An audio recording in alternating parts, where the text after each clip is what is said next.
We're now joined by the pole sitter for Sunday's AAA Texas 500, Carl Edwards, driver of the number 99 Aflac Ford. This is Carl's first career pole at Texas Motor Speedway. It's the third time he started on the front row. He's a three-time winner and the winningest Sprint Cup Series driver here at Texas Motor Speedway. And as a side note, the last two winners at Texas Motor Speedway have started on the pole. Awesome. So hopefully you can continue the trend.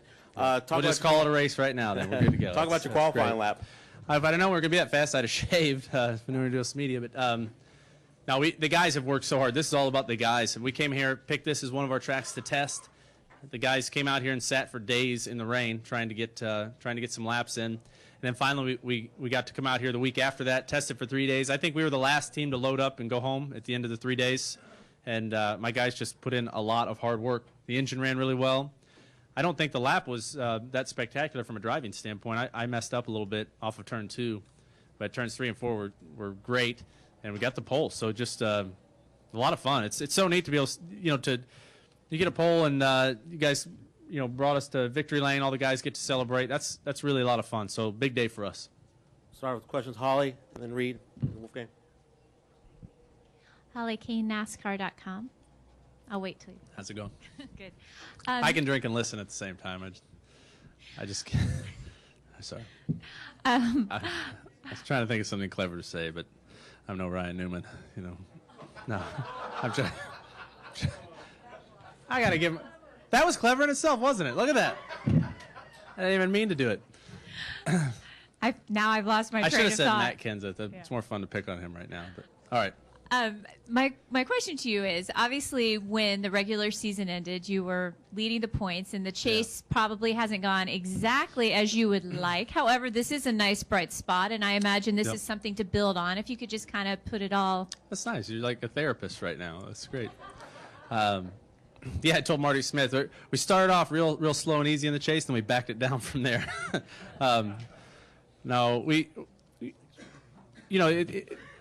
When the chase started, truly, we sat in that meeting and we thought, how about that? We've got 2 wins. We're leading the points. I mean, we can do this. We can go out and we can lead these last 10 races and win this thing. And it has not happened that way. Obviously, some guys have really stepped it up. I mean, for Jimmy and Matt and those guys, the 29 bunch, Kevin, I mean, all those guys have stepped up. Even, Jeff Gordon, he's back in the mix. So as a company, everyone has recognized that at Roush Fenway Racing. I spent an hour or 2 with Robbie Reiser this week, and that man is working as hard as any person I've ever seen to make sure that we can beat these guys, not just this year, but next year and beyond. So we recognize that we can be better and that we need to be better. And I think Greg's run at Martinsville last week was a turning point for us. I think that the speed that he had was huge, and I believe that that this pole and hopefully a solid run here by not just me but Ricky and Greg and the whole Ford RFR camp, I think that'll hopefully give those guys a little bit of something to show for all their hard work, because they've been really working hard at the shop. And yeah, we recognize this chase has not gone well, and that's spurred a lot of hard work. Thanks. Reed Spencer with NASCAR Wire Service. After the wiggle off at turn 2, did you still think you had a shot at the pole, and do you think the late draw had any effect at all? The late draw saved us there. That wiggle, the car got loose off of 2, and I definitely saw our pole hopes fade right there. I did not think it was going to happen. But then it went through 3 and 4 really, really well. I don't know that I'd have to go back and watch, but I don't know that anybody could have gone through there much better. That car was very fast through there, and the engine ran so well. Doug and the guys did a great job with the engine. So overall, I believe the car is a lot better than that lap even. And I know a lot of guys could go back and say they could run a faster lap. All of us we can always do that. But I believe our car really is even better than that. I'm really excited about race practice tomorrow and the race. Looks like the weather's going to be good, a lot like what we tested in, and hopefully we can apply all that stuff and really benefit from it. We'll go to Wolfgang, then Jim. Wolfgang Munzer from Germany, Ranchmont Press Agency. After testing, you mentioned earlier and also yesterday practice, you know what kind of areas at the car has to be improved to drive pole here? Yes, so we have a lot of areas that we're working on as a group, some very specific things that we're working on to be better. The test here showed us that this track is very, very difficult for a number of reasons. They're all good. The tire falls off very quickly. The track takes rubber, so it changes as we ran on it. The track changed a lot. I think you're going to see one of these races on Sunday where there's guys running right on the white line and there's guys running right on the outside wall, trying to make time. And I think there will be 4 or 5 distinct grooves in the corners. And that's one of the biggest things we learned in testing. And it actually made it very difficult to test. But the 3 days and Jimmy's plan, I believe, kept us going on the right track. And obviously it paid off. I mean, there's nothing tougher than to win a pole, especially at a place like this during the chase when everybody's got their best stuff out there. So we're all very proud of this. Jim. Jim Uttershaw, Observer. You mentioned just a few minutes ago about, I think, talking with Robbie about how he's already working ahead towards next season. You got 3 tracks left. You've won here 3 times. Roush's car is typically very good at Homestead. You won the spring race at Phoenix. What is the opportunity here for you at the end of this season, and what would you like to accomplish before in these last 3 races? I'd like to win the championship. I don't know if that's in the cards, but I can tell you that we will go to these last 3 races to win all 3 races. I mean, there is nothing we are not bringing to the racetrack equipment-wise, effort-wise right now. So we're just coming here to win, and for us, it's really about gearing up for next season. I've never believed in momentum. I've never, you guys have proved me wrong, and so I guess what I'm saying is that we would really like to, no matter what the points situation, to finish this season strong, because I believe it will help us to get started next year. And there are a lot of things changing, but overall, to keep you guys motivated, keep everybody looking forward, I think these final 3 races wins would be great. Yeah, I couldn't pick a better 3 tracks to go to. I mean, I love racing here. We tested, had a great race. Obviously, we ran really well at Phoenix. And then Homestead, for some reason, that track is just, it perfectly suits me and the way our cars work and the engines. So yeah, they should be really good. At the very least, we'll have a good time. I mean, we'll have some fun, which is something it's easy to forget that's a big part of it, Lee. Lee Spencer, Fox Sports. You're a little apprehensive when Jimmy took over the team at the beginning of the year.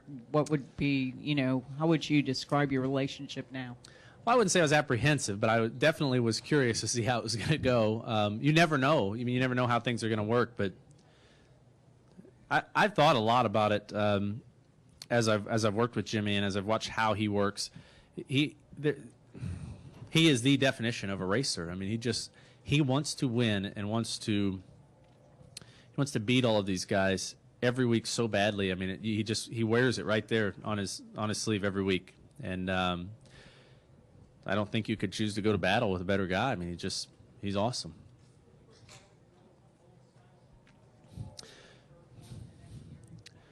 Well, what's very interesting about Jimmy is that he's a cross between both. I mean, him and Bob Osborne were very similar in a number of ways. They are similar in a number of ways. They're very methodical. I think if Jimmy Finnick had come on the scene 30 years later, he would have gone to engineering school. He would be an engineer. And the way he's one of those guys that understands how everything works so well that he can, if there's any weakness that he has, he will find some way to fill it and make up for it by using his engineers or asking folks for help. He's a guy that has, he's not a prideful guy. He just goes out and gets the job done no matter what it takes, and it's pretty spectacular. I don't know that he's much different than Bob, though. They were both guys that were just problem solvers, but they came from a different spot, but both very good problem solvers. Stan. Hey, Stan Creekmore with RPMTonight.com. I know that at most tracks, qualifying has nothing to do with what you have to do during the race. But unless my memory is going really bad, Texas is kind of close. How close was your qualifying to what you really need in the race? Well, I think the difference between Texas and some of the other mile and a halves is the pavement and the way it works with the tires. And if you saw a lot of guys in qualifying today are able to get the cars sideways and still keep a ton of speed.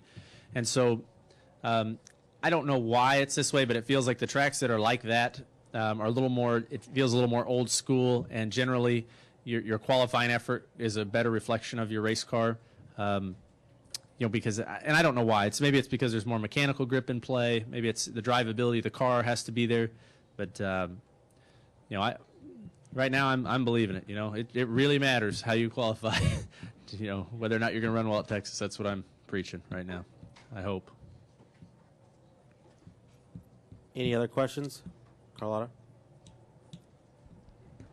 Hi, Carl. Congratulations. Thanks. Carlotta Schmidtgen, Hill Country Happenings Magazine. Talking about you and Jimmy's relationship, when he says, let's go ahead and bring you into pit now, say green flag stop. What if you have a gut feeling that you want to stay? Do you ever get those feelings like they're getting ready to have yeah. a caution? I really want to stay out instead. Who has the final say in you coming in? Depends on how close to the end of the race it is. Because if it's real close to the end of the race, I know he'll still be really, really mad, and so I'll generally just go with whatever he says. But early in the race, I might, I might hope he gets over it. But it's his call, and I'll never forget one meeting I had. It was with Chad. Chad Norris took on the crew chief role when Bob got sick, and it was at Bristol. And he said, "Come to the pit road," and I did not. And he was so mad at me. And after the race, he, Jack Roush, and Robbie Riser, and I screwed it all up. We ran out of gas. It was terrible. I mean, I should have come. And they had a meeting, and they explained to me all the reasons why you have to do what the crew chief says. And it's because they have they have a better view of what's going on. And in Jimmy's case, he has so much experience. If he says to do something, it might be for reasons that I'd never thought of. So I generally do what Jimmy says. Any other questions? Congratulations, Carl. Thank you very much. Thanks a lot, guys. Have a good weekend.